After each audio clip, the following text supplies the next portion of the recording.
On this episode of Southall Computing, we'll be reviewing the Eonon GA2114 car radio 7-inch, and that's coming up next.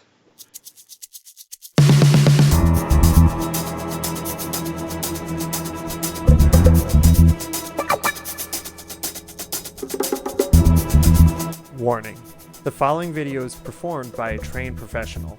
It is meant for educational purposes only. Please do not attempt to try anything you see here. Enjoy. From Southall Computing here today, and I'm kind of excited for this particular review here. We're going to be doing a car radio installation, but this one here is a little different than your traditional ones. It's actually running the Android 444 KitKat operating system. So let's get right to it. I'm holding up this sheet of paper to give you a visualization of what this thing will look like. So let's get this unboxed and let's see what we got.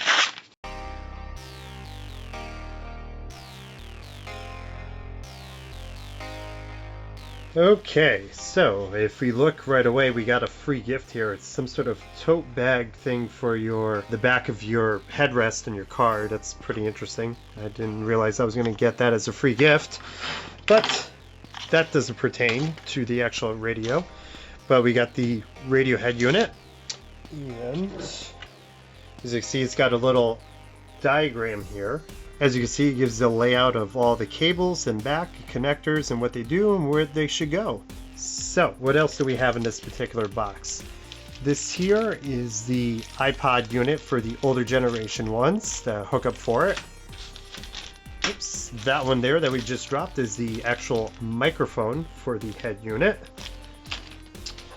This cable here is the ISO cable, which also gives you the speaker connections, some leads for the turning on the amp, the ground, reverse, everything that you could imagine that you would need to hook up a aftermarket head unit for.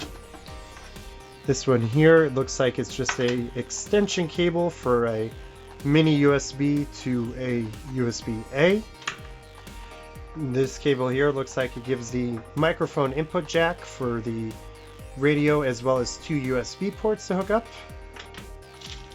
a remote, GPS sensor, and lastly the AV plugs for, I don't know, a DVD player if you wanted to hook up to it, the reverse camera input, and potentially other video sources that you could do with this machine. Currently, I have a similar unit to this Pioneer AVIC X710BT. I happen to really love this aging unit regardless of its 500 megahertz processor, but my biggest issue is this unit takes 2 full minutes to completely boot up, about to push about 10 years. The reason why I'm still using this particular head unit in my vehicle is the flexibility that I'm allowed that I can actually access the Windows CE OS on here and make modifications to my head unit. Not exactly easy stuff for an average user to do, but it still provides me with great expansion capabilities because of that simple fact. The whole 2-minute booting process for this particular head unit, where I can still use it while it's booting, but it's incredibly slow, and 2 minutes is actually a pretty long time, especially when you're in a hurry to go somewhere. This one is also rocking a 5.8-inch display,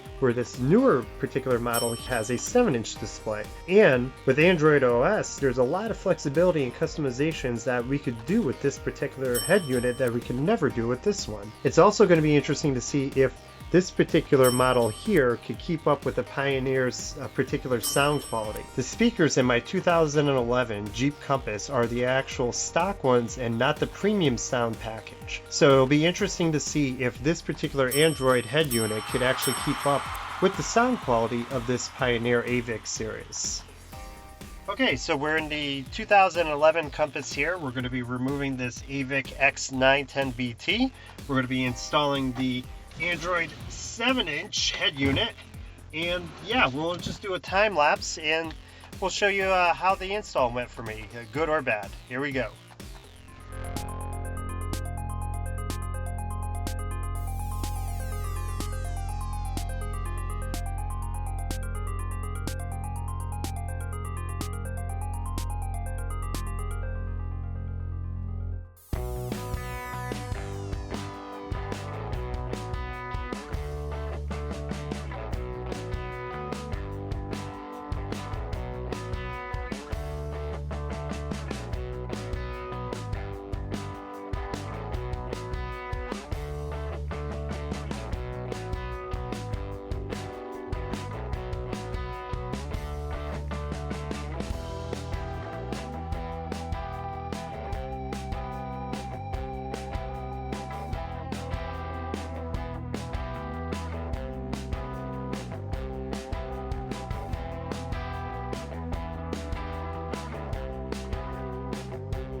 Okay, we're back. So I guess I should have checked if the camera was still recording while I was doing the install, but apparently it stopped because we ran out of battery. Good job, Dan. Yes, I know. But all right, so I've obviously fiddled with this radio for a little bit prior to the filming of this right here, but I feel like there's nothing on the internet that really gives a full rundown of the capabilities of this. So right off the bat, thanks to the GPS sensor that's up here on top of the radio that we can't see, it automatically synced up the time. I changed it from military time here so everybody would understand what was going on. But as a Android device, you would expect on the top, you have your indications here. You got your GPS locator, Bluetooth, Wi-Fi indicator, time as well, application selector, settings, and the back button, as well as here it apparently has an IR port, microphone, go back home, go back, the same as that button there, the shortcut for the navigation, the volume control / power button, and this last one here, it is not an actual button, it's a mini USB and micro SD card slot. So in addition to those two USB ports that come with this head unit, you get this nice little micro SD slot, which is pretty darn nice, and the reset button right here. So that's pretty much the front layout here. So what happens here if whatever is activated, so I'm going to lower the volume so we don't get hit with a copyright here, but if you hit radio, you get, whoops, we still got volume there, but boom, you got the radio set up here. When you go back home, you could go through your presets, which is actually pretty cool. If you have any music, let's see here, nope, I don't have any music particularly loaded up here, but you could always hit the back button, they can send you back. Now the cool thing is, when nothing's going on, you're going to get your current weather stations, which is nice. It's pretty neat if you have your phone set up with a tether internet setting, or if you're in a vicinity of Wi-Fi. Obviously that's few and far between. You could also get yourself some sort of 3G 4G hotspot for the car and do it up that way to get constant traffic reports or whatever you need to get out of this. This button here is obviously if you have any videos loaded up. Matter of fact, I have some on this SD card, so let's go back home. Let's pop this little cover here. I copied some prior to doing this, so this is going to be a first time for everything. 50-50 chance there. Let's go back. There. Oh, I guess I didn't push it in all the way. GPS card has been mounted. Okay, so it's flagging that as a GPS card. Will it actually play videos is a better question. So that strictly is for GPS apparently, so I will have to find out how exactly to get videos loaded. So, so that totally makes sense now why it says GPS and USB there. So that SD card probably, you know, we're going to leave that in there for a little later, but let's go down all the settings. I'm going to see there's a file explorer on this particular device that we want to check out. So let's swipe to the left there, or to the right, I should say. And these are the primary functions that came with the company. So obviously the radio, iPod, videos, music, your Bluetooth connection, which we already done with our phone. As you can see, we've already got it set up. So here, my phone's already been tethered. It was pretty straightforward as far as setting it up. I don't want to go through my call history here, but obviously it's there, it's working. I could probably do a test later and I could blur some of this stuff out, but let's go back. Car record, if you want to set up a camera for a car DVR, this will actually record it, which is pretty neat. Settings, we're going to head to in a little bit. The AV function, if you have a DVD player that you want to slap in the car and also play through here, you can do it. File manager, photos, and this here I downloaded off the Google Play Store, Navi Mini 2. It's a free GPS. In the event that there's no cellular data connection, you could use this, download maps, and not have to worry about having cell service for maps and getting directions and getting around is basically why I grabbed it for. We'll just take a quick peek at that one.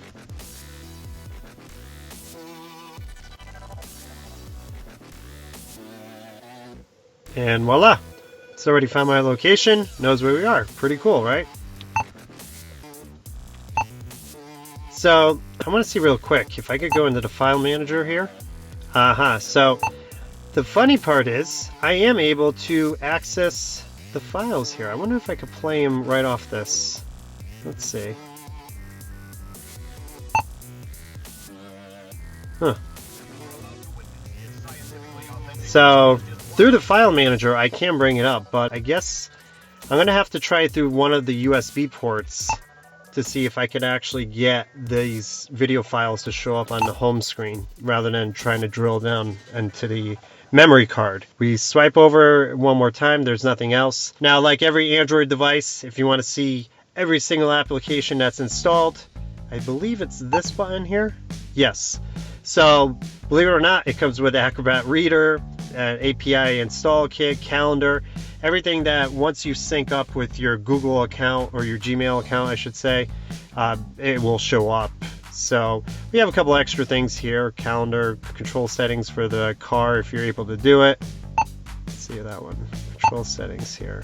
Oh, if your car had these functions. This car definitely does not. Your downloads, Easy Connect is supposed to be some sort of mirroring utility for Android and Apple iPhone devices where you mirror the screen. And everything else that you pretty much expect to find on an Android device. Now, the interesting thing, this device did not come with a pair of instructions, yet I found this out. The instructions are on here. So that was pretty hilarious. Matter of fact, let me see if I could... I see what I did there. If I open that up, I want to see if I can save it to my memory card real quick. Okay, so let's do a quick rundown of the settings here. You could grab this bar and it brings it down and you get a bunch of quick shortcut options here. Basically, you know, the emails on the bottom, speed, volume, brightness, Wi-Fi connection, Bluetooth, GPS, and if you have an amplifier built in. But let's go to the actual settings. Standard Android setup here for Wi-Fi, Bluetooth, your sound settings, if we want that tone to beep every time, display settings, brightness, wallpaper, and if you want to record what you're doing on the screen there. Elements, this pertains to when your car is got the nighttime running lights on and you want to change the color of these buttons. Now these buttons will only come on when you have your front headlamps on, so I'm going to turn mine on. As you can see, it dimmed as well as turned on the lights for these shortcuts on the left, and not this one down here. I'm going to turn that off, we don't need it. I'm going to go back. How to take a screenshot, the settings for that. Your storage, what it's got. This one particular device has 16 gigs. Your apps, exactly what you expect to find in an Android device. Security, obvious setup, standard from Android OS, language and inputs, spell checkers, and all that other great stuff. Voice searching, your Google account, setting up date and time. As you can see, all this can get set up automatically when you set it through the GPS sensor there. Accessibility, text-to-speech and all that great stuff. GPS, to see what it's doing. Monitoring your location and all that fun stuff. Driving settings. Do you want to be able to watch videos while driving? Obviously this is not advised when you're the driver, but when other parties are in your car, it's perfectly acceptable. Obviously drivers, you need to keep the eyes on the road. Other functions over here that you can turn on, which are nice. To find the equalizer settings, even though I don't have an amplifier in this particular vehicle, you can set the fade and the effects, you know, for setting bass and treb and all that stuff. And if you have functions on your steering wheel that you wanted to wire into this particular unit, you can, and you can actually set to what you want them to do. There's a total of 2 buttons that you could assign for it, so that's pretty neat. And factory settings, that came from the guys who built it. Obviously it needs a password here, I don't know what it is, so I'm going to hit cancel. And then about this tablet, obviously it'll give you the model number and all that fun stuff. So yeah, that's just a basic rundown of this. Like I said, we're going to come back probably in a little bit.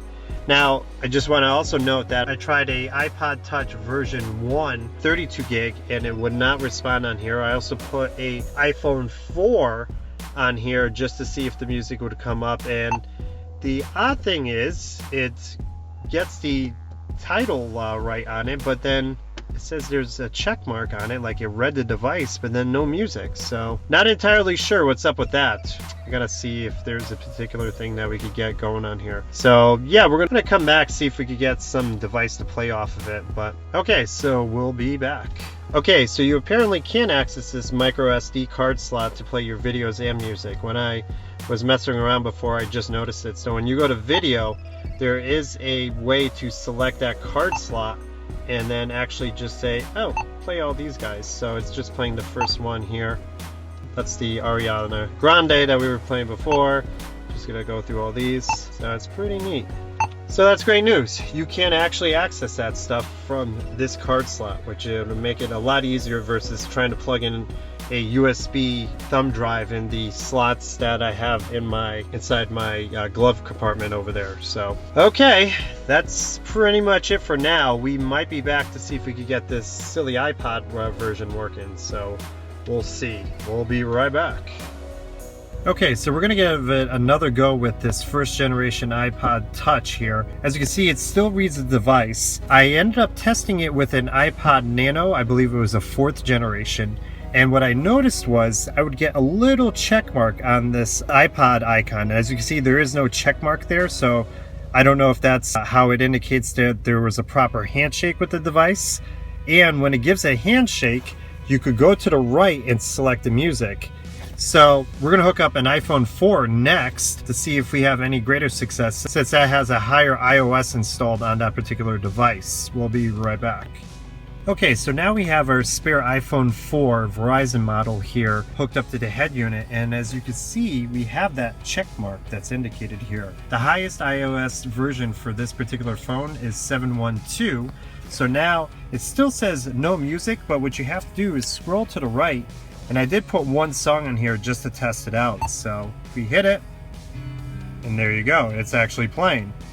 So there you go, it's actually playing and reading the device, which is nice. So first generation iPod Touches don't look like they're going to play nice with this particular device. And we'll be right back to wrap this up. Okay, so to wrap all this up here, on the screen, we're actually missing one icon on this printout here. There's actually an iPod button. The device is actually still in my car because I like it so much, but no spoilers here. But the navigation was great. It uses the Google Maps app that you expect to find in every single Android device. The video player works phenomenal. I was able to load up a bunch of videos on an micro SD card actually, and put it in the little compartment that's right over there. As far as the radio is concerned, it pretty much works as you would expect it. Here's a little picture of the layout, which is nice here. The big buttons on the bottom for your pre-programmed presets. But a little shortcut here, you could actually skip to the frequencies that you want by pressing on that upper portion of the touchscreen there. The default MP3 player, which would show up as a button on here as music, it's not that great. The reason why I'm giving it a bad score on the MP3 player, there was no randomized music button, which I thought was really odd, but it's not the end of the world. You just could hop onto the Google App Store there and grab yourself another MP3 player. The other button, like I was stating before, is the iPod button that would appear on the bottom dock here. So this is the final results. Pretty much first generation iPod Touches sporting the 3.x firmware will not actually work on this device. I'm sure it has something to do with the older firmware that's on it. As we saw in the video, the iPhone 4 Verizon model running iOS 7.1.2 was able to work without any problem. An iPad Nano sporting the 30-pin connector that Apple issued way back when also behaved properly. I did, however, try an iPhone 6 running iOS 9.1, and that did not work apparently. I did try connecting it to both of the USB ports that were available as the dongles inside my glove compartment. They showed up, but they refused to give that handshake checkmark on the actual iPod program. Making phone calls pretty much what you would expect it, nice and quick. Callers said they were able to hear me no problem. If you can't hear them, all you have to do is turn the volume knob to make the person that you're speaking to sound louder on your speakers. So, as you expect, I give this thing a big thumbs up. Buy it now. Go, go, go. The flexibility with Android OS, the price point, right now it's going for $240 because of Black Friday deals. Basically, they're doing it for the month. I cannot say enough about how much I love this device. The 7-inch screen, the fact it's brand spanking new, didn't have to spend $2,000 for the one that could have came from Chrysler, or even some of the comparable ones, like from Pioneer, for example, which will easily run you about $800 to $1,500 depending on what model you get. And on top of it, this device actually does way more than the other ones. Email, access to the Google Play Store. I mean, seriously, this is like almost a steal, I want to say. So this device is something I definitely recommend if you're in the market looking for some sort of touch navi screen for your vehicle. As always, folks, if you like what you see here, give this video a big thumbs up. Share, like it, subscribe, do all those things that help support my cause here, and it will be greatly appreciated. This is Dan from Southhawk Computing saying until the next time.